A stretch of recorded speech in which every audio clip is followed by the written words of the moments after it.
음식 중에 제가 케이팝 BBQ를 처음 1호점을 오픈하고 나서 제일 놀랐던 사실이 생각보다 동남아 시장에 베지테리안이 많다라는 사실이었어요. 네, 그래서 홀푸드마켓처럼 베지테리안만 관련된 헬시 옵션이라는 브랜드가 이미 제대로 안착돼서 굉장히 큰 시장을 가지고 있어요.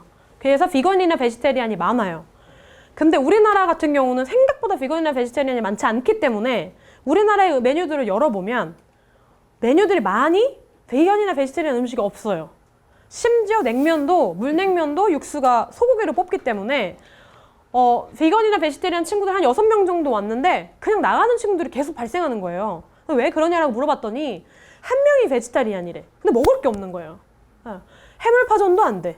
모두 안 돼. 그래서 그러면 해물파전에 해물을 다 빼고 주면 안 될까? 뭐 이랬는데 가격을 받을 수도 없고 안 받을 수도 없고 이렇게 되는 거예요.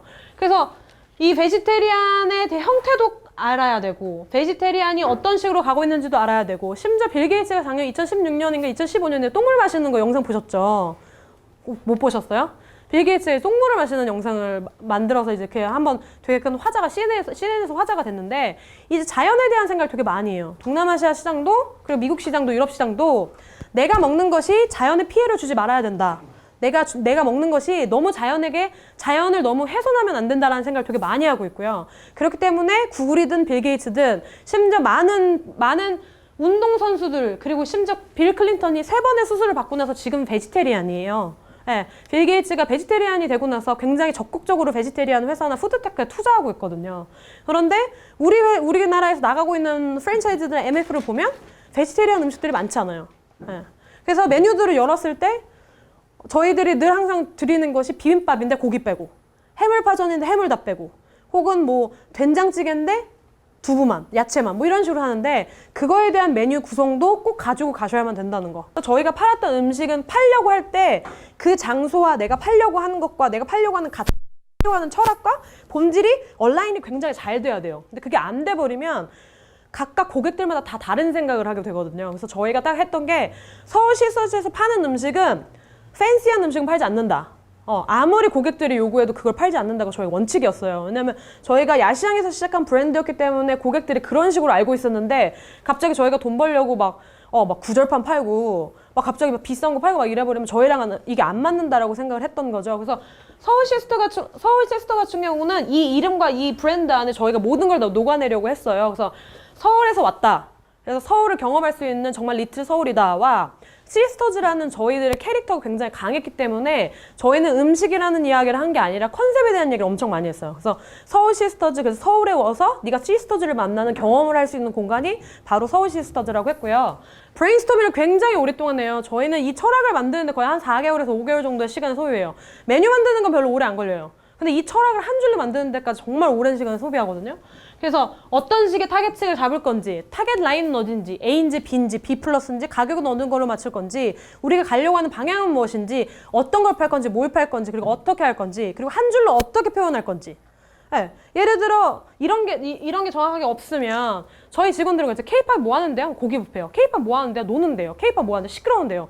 K-팝 그냥 큰데요. K-팝 고기 파는데요. 이렇게 다 되거든요.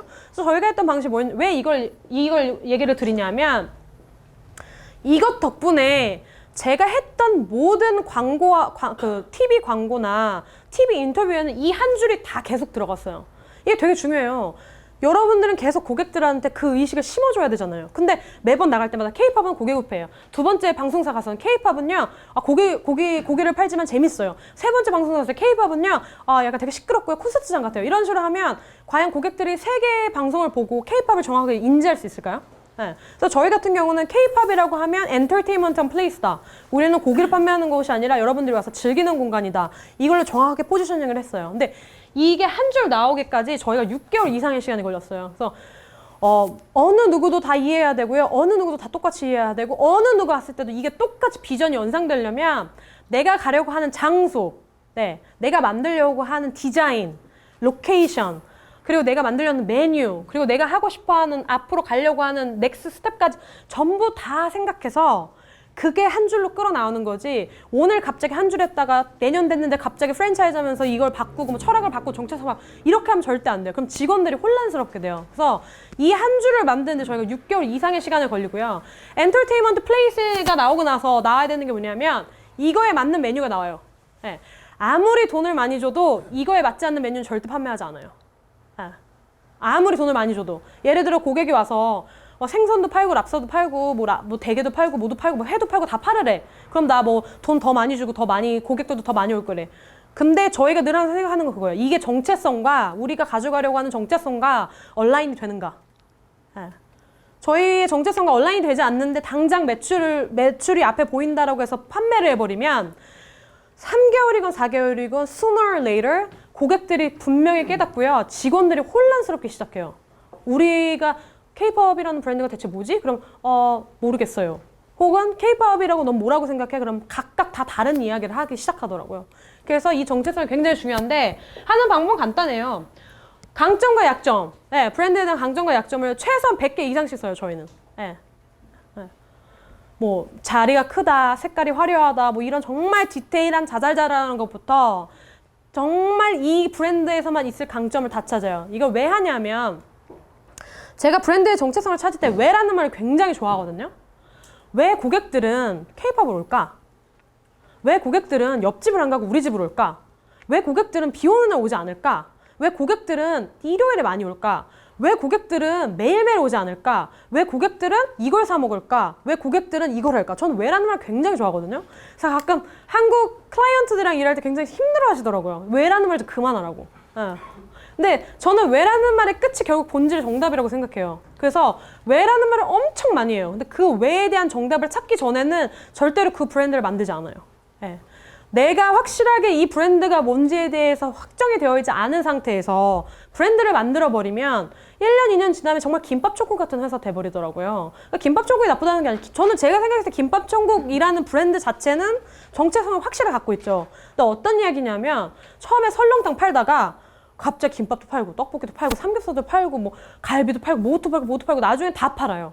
네. 그러니까 고객들한테 이 브랜드는 뭔가요? 그럼 그냥 아무거나 다 파는 한국 음식점. 네. 근데 다 파는 한국 음식점 브랜드는 아니잖아요. 네. 그래서 정확하게 내가 가지고 가려고 하는 브랜드의 정체성이 무엇인지를 찾아야 되는데 제일 중요한 건 반드시 파운더가 하시는 게 제일 중요해요. 자꾸 이 밑에 있는 직원들 시키지 마시고요. 이 브랜드를 만드신 파운더가 내가 왜 이걸 만들게 되었는지에 대한 스토리부터 다 나와야 돼요. 왜냐면 그 스토리가 나중에 자기네들의 스토리텔링의 시초가 되거든요. 네. 제가 만드는 모든 스토리텔링은 허구로 만들거나 뻥을 칠 수 없잖아요. 그래서 제가 만드는 모든 스토리텔링은 제가 만들어둔 스토리의 모든 스텝을 다 적어놓고요. 그걸 나중에 세 줄로 압축하는 것 뿐이에요. 한국 음식을 저희가 이제 외국 손님한테 다가가는 방법 중에 하는 게 3가지인데 교육, 설명, 스토리텔링이에요. 손님이 삼겹살은 꼭 소주랑 먹는 거야. 비올된 파전이지. 혹시 그렇게 배워보신 적 있으신 분? 배워보신 적 없죠? 근데 되게 자연스럽게 내가 무의식적으로 갖고 있잖아요.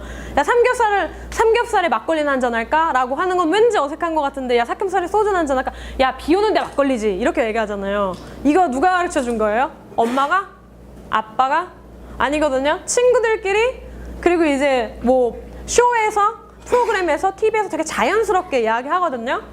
그러니까 우리가 양꼬치의 칭따오가 불편하지 않은 이유는 재밌게 받아들였기 때문이에요. 이게 스토리가 있는 거거든요. 왜냐면 그 남자분 누구시더라? SNL에 나오는 그분이 맨날 양꼬치의 칭따오 계속 이렇게 얘기했잖아요. 사실 그 중국에 가보면 저희가 칭따오를 판매를 하지만 중국 본토에 계시는 분한테 칭따오는 양꼬치랑 먹어야 돼요. 그러면 중국 사람들이 뭔 말이야? 이러거든요. 그러면 근데 중국 사람 여기 1명 있고 한국 사람 10명 있잖아요? 근데 이제 우리가 양꼬치를 먹으러 갔잖아? 그럼 다 칭따오로 시켜. 그럼 중국 애가 왜 칭따오로 시키지라고 생각을 해요. 그러면 여기 있던 10명의 한국 애들 다 그래요. 양꼬치는 칭따오야. 이렇게 얘기하거든요? 그럼 중국 애들 왜? 이러면 너 SNL 몰라? 막 이래요. 그러면서 자기네들이 그걸 또 서브타이틀로 바꿔서 보여주고 설명해주고 개그치고 막 이래요. 그런 식으로 재밌게 받아들이면 한국 음식이 되게 재밌게 기억에 남거든요. 그래서 한국 음식이 해외로 나가고 싶으시다고 할 때 2가지를 꼭 생각하셔야 돼요. 첫째는 내가 가지고 가고 싶어하는 포인트 중에 단어 3개를 꼭 찾으세요. 네.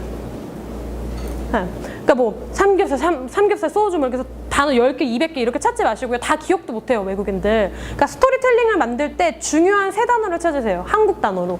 근데 발음하기 쉽고 이해하기 쉬운 단어로. 그리고 재밌는 단어. 그리고 그 3단어를 가지고 스토리텔링을 만드세요. 근데 그 스토리텔링을 만드실 때 제가 오늘 여기 앉아가지고 스토리텔링 한 3시간 얘기하면 기억나실 것 같아요? 안 나요. 30초 안에 끝낼 수 있는 스토리텔링 결국 3줄이에요. 그러니까 3단어를 가지고 3줄의 스토리텔링을 만드는 거예요. 그런데 여기서의 스토리텔링의 포인트는 외국인이라는 거를 잊어버리시면 안 돼요. 네. 내가 하는 상대는 외국인이지 한국 사람이 아니거든요. 그러니까 간장치킨이야라가 아니에요. 그래서 양념치킨이야가 아니라 양념치킨이 어떻게 시작했어요? 혹시 우리나라에 원래 치킨이 없었다는 사실을 아세요? 우리나라에 원래 치킨이라는 단어 자체가 없었어요. 네. 우리나라에 원래 치킨이 없어요. 우리나라는 정기구이 통닭은 있었어요. 1960년대에는 정기구이 통닭은 있었는데 후라이드 치킨은 없었어요. 그리고 우리 외국인들한테 치킨 먹으러 가자고 하면 그걸 튀긴 치킨이라고 생각하지 않아요, 외국인들은. 근데 우리나라 사람들은 치킨 먹으러 가자고 하면 튀긴 거고 닭 먹으러 가자고 하면 삶은 거잖아요. 네, 삼계탕이라고 하지 삼계탕, 치킨, 뭐 숲 이렇게 하진 않잖아요. 그것처럼 그런 단어 하나하나도 되게 재밌는 스토리텔링이 될 수 있거든요. 그래서 이런 3개의 단어를 가지고 30초 안에 3줄에 있는 스토리텔링을 만들 때 이 단어가 되게 재밌는 형태여야 돼요. 중국의 배달 시장은 사실 배달의 민족과는 그 태생이 좀 다릅니다. 배달의 민족 같은 경우는 원래 있던 배달 시장의 전단지를 온라인상으로 들어온 케이스라면 이 배달 시장은 집에서 배달 음식을 먹고 싶은 고객과 배달원, 돌아다니는 배달원을 연결해주는 오토 플랫폼으로 시작했습니다. 그래서 배달 기사 수가 얘네가 자체적으로 갖고 있는 배달 기사 수가 29만 명이라고 합니다. 보시는 바와 같이 이 사진에 베이징에서 무슨 아침에 원래 회의를 할 때 이 사람들이 다 배달 기사들이고 이들은 철저한 서비스 교육을 받습니다. 이 서비스가 얼마나 무섭게 되어 있냐면 이 사람들은 배달을 할 때 평가를 받습니다. 고객의 평가를 받는데 고객이 하는 이 평가에 의해서 자신의 서비스, 자신이 받을 수 있는 연봉 차이가 확확 나게 됩니다.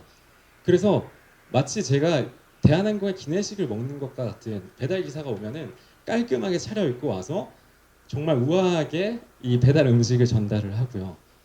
심지어 최근에는 SNS 상에서 어떤 배달 기사가 배달 옷을 입고 로비에서 막 울고 있는 겁니다. 왜 우냐라고 물어보니까 어떤 사람이 저에 대한 평가를 낮게 받아서 이번에 보너스가 없을 것 같다. 어떡하냐. 막 이런 SNS 영상들이 막 중국에 엄청 돌아다녔습니다. 그러니까 나중에 혹시 중국에서 배달 주문하시면은 점수 좀 높게 주시기 바랍니다. 그런데 이 배달 시스템이 한국보다 훨씬 발달해 있습니다. 저는 사실 한국에 돌아와서 배달의 민족을 켰을 때 약간 실망을 했습니다. 중국의 배달 앱을 켜보시면은 기사가 어디까지 와 있는지 제 눈으로 실시간으로 확인을 할 수 있고요. 그리고 단순하게 여기는 음식을 배달하는 것이 아니라 보시는 바와 같이 대신 배달해 준다. 그러니까 슈퍼에서 뭔가 음식을 사다 주거나 아니면은 뭐 꽃을 대신 배달해 오거나 심지어 휴지를 대신 갖다 주는 서비스가 있었는데요. 이게 뭔가 하니 제가 화장실에 있는데 이제 휴지가 없으면은 이 서비스를 켜서 배달 기사를 불러갖고 이제 휴지를 갖다 주는 이런 서비스까지 실제로 있더라고요. 이럴 정도로 배달 플랫폼이 한국보다 훨씬 고도화되어 있습니다. 그럴 수밖에 없는 것이 지금 중국의 배달 플랫폼을 켜보시면은 한국에 있는 배달의 민족에 입점되어 있는 업체하고는 차원이 다를 정도로 거의 대다수의 업체들이 다 입점되어 있습니다.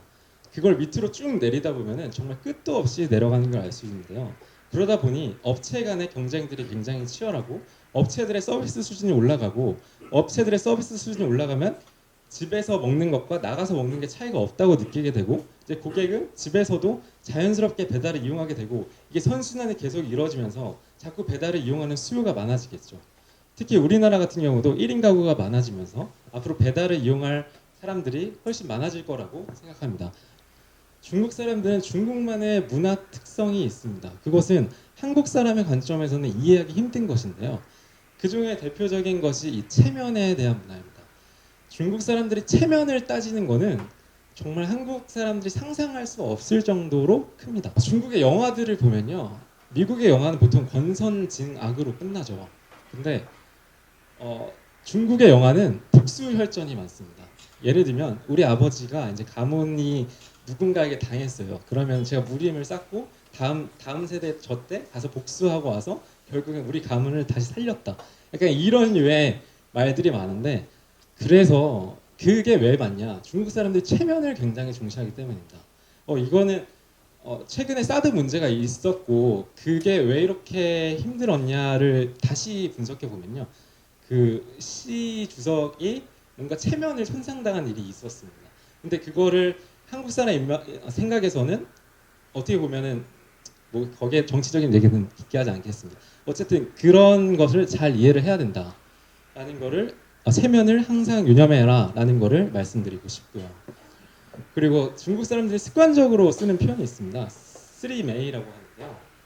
메요 원티, 항상 말합니다. 문제 없어. 그리고 메요 관시, 괜찮아 관계없어. 메요 빤파, 방법이 없어. 이게 정말 습관적인 얘기입니다.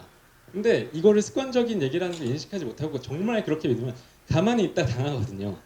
그래서 말씀드리고 싶은 거는, 만약에 그 사람들이 메이오 그러면은 반대로 생각하면 됩니다. 문제가 없으면 문제가 있구나, 문제가 발생할 거가 있구나. 그리고 관계 없으면 분명히 관계가 생기겠구나. 그러면 방법이 없으면 방법은 찾아보면 있겠구나 라고 생각을 하고, 기본적으로 8번 정도로 확인해서, 이제 제가 사실 중국인 직원들과 일하면서 그랬습니다. 제가 이 일을 시키면요, 아침에 물어보고 점심에 물어보고 저녁에 물어보고 다음날 아침에 물어보면 이제 답이 오더라고요. 그런 거를 항상 유념해야 된다라는 거를 말씀드리고 싶고, 그리고 이제 관시라는 건데요. 중국에서 관시 하지 않습니까? 이제 관시는 네트워크라는 건데요. 사실 네트워크, 이 관시의 영역은 지금은 제가 중국에서 실제로 일하면서 느낀 거는 그렇게 크게 느껴지지 않았습니다. 젊은 사람들한테는 어차피 관시라는 것도 기브 앤 테이크로 이루어지는 것이기 때문에 뭔가 제가 안 되는 일을 관시를 통해서 해결하겠다라는 거는 말도 안 되는 소리라고 생각하고요. 오히려 되는 일을 조금 더 빠르게 하는 게 관시다라고 그 관시의 개념을 이해해 주셨으면 좋겠습니다. 실제로 그 500개 이상의 가맹점을 소유하고 있는 건 전체의 3%밖에 되지 않는다고 하더라고요. 그리고 이미 우리 한국에서도 많은 이슈가 있었지만 그곳에서 상표 등록을 하지 못한, 아직 그런 시스템적인 거 갖추지 못한 곳들이 거의 900개 이상이 되고 있고요. 맨 마지막 같은 경우는 이제 우리가 진출을 하려면 어떤 조건을 가져야 되는, 실제로 1년 이상 경영한 매장들을 한 2개 정도만 갖고 있으면 진출이 가능하고, 그리고 그게 해외에서 경영을 했더라도 가능하다고 하더라고요. 대신 이제 현지 법인은 무조건 있어야 되고요. 그래서 제가 느낀, 그리고 또는 이제 코트라에서 이제 가지고 그 사람들이, 전문가분들이 이제 종합했던 얘기들을 이제 좀 보면은, 요즘 중국 외식업계는 대중성, 창의성, 특색들을 강조를 해야 된대요. 근데 우리나라도 요즘에 김영란법으로 인해서 그런 호텔들, 그런 고급가 식당들이 굉장히 어려워지고 있잖아요. 접대 같은 그런 거를 못 하고 있으니까. 근데 중국은 더 그 부패 척결이 엄청 심하다고 보시면 되잖아요. 왜냐면 법도 워낙에 나라가 힘이 세고. 그래서 고가 식당보다는 대중화가 추세이고요. 그렇다 보니까 소자본 사업에서 굉장히 관심이 높고, 특히 요즘에는 이제 중국 같은 경우에는 이런 쩐주 나이차라고, 그런 나이차라든지 이렇게 뭔가 음료인데 커피 이전에 차 같은 음료들이 많았는데, 요즘에는 그런 커피 음료가 굉장히 유행을 하고 있고, 이미 이제 유행한 지 꽤 됐죠. 근데 그렇게 포화 시장이 있다 보니까 1선, 2선보다는 이제 1선보다는 2, 3시 도시로 진출을 해야 되고, 이제는 뭐 싱바크어라 하면 이제 스타벅스, 그런 데들이 이미 많은 곳에 포진되어 있으니까 이제 조금 커피보다는 아이스크림이나 와플로 조금 다양한 그런 뭐라 그러죠? 디저트로 이제 조금 특색을 해야 된다고 거기 있는 현장 전문가들이 이렇게 말씀을 하더라고요. 네. 어떤 매체가 좋은지에 대한 경험을 했어요. 여기는 이제 제가 또 학교에서 수업하다 보니까 이런 식으로 소비자는 요 단계를 거쳐서 구매를 합니다. 뭐 먹고 싶을 때 욕구가 생기고 거기에 필요한 정보를 얻고 그 정보들 비교를 하고, 그래서 구매 행동을 하고 그 구매 경험을 공유를 하는 프로세스를 보통 거칩니다.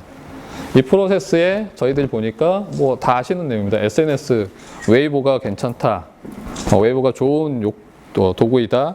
그 다음에 최근에 이쪽에, 여기 좀 오타인데 위챗이 더 영향력이 많이 있는 것 같습니다.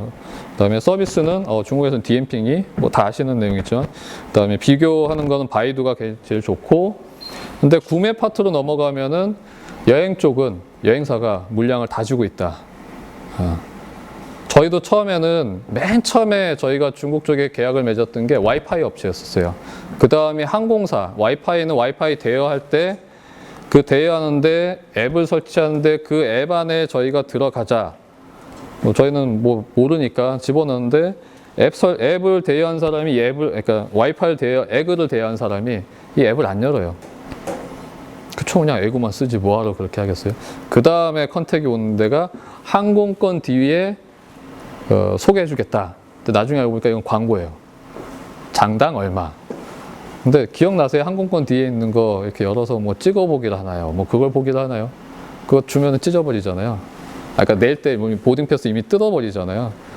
그럼 나는 요만한 쪼가리만 가져가는 건데, 근데 처음에는 저도 혹했죠. 그래서 투자 제안서에 다 넣었습니다. 뭐 중국의 통신, 그래서 와이파이 조그맣게 넣어놓고는 제휴했다. 항공권 뒤에 광고 넣는 거 제휴 놓고 해서 투자자들은 혹했는데 솔직히 저희는 효과가 전혀 없었어요.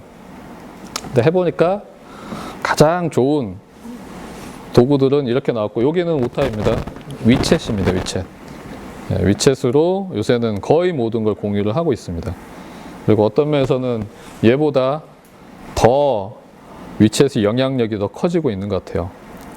싱가포르나 일본이나 홍콩 이런 데는 에이전시가 체계적으로 잡혀 있어요. 하나하나 좀 설명을 그다음에 일본 같은 경우는 더 체계적이고요. 그러니까 예를 들어서 계약만 해주는 저희가 에이전시가 있고요. 그다음에 홀딩스나 펀딩에서 따로 투자를 해주는 회사 따로 있고요. 펀딩을 그러니까 투자회사. 그러면은 일본에 진출하는 그 브랜드에 뭔가 이 그렇죠. 투자를 일본, 그러니까 미국 브랜드가 하나 넘어가는데 일본에서는 세 개 업체가 붙어요. 에이전시 회사, 그다음에 투자회사, 그다음에 운영회사, 그다음에 물류회사까지 있을 수도 있고, 근데 보통 운영회사 물류가 다 하더라고요. 그런 식으로 되게 체계적으로 진행을 하고 혼자 안 해요. 그러니까 물론 되게 유명한 브랜드이기도 하지만 그런 식으로 많이 진출하고, 그다음에 한국 빼고는 거의 다 에이전시가 이래요. 제가 싱가포르 브랜드 가져올 때도 미팅을 딱 갔더니 식당만 한 사람이에요. 그냥 식당만 계속 일하는 사람이에요. 그래서 식당은 우리 에이전시랑 해. 에이전시로 하는 이유가 이제 그들의 브랜드를 보호해주고 그들의 가치를 이제 더 높게 해주고 더 비싸게 받고 협상도 더 잘하고. 그들은 이 서류나 이런 것도 잘 모르니까 그냥 식당만 하신 분들이라 우리 에이전시랑 얘기를 하면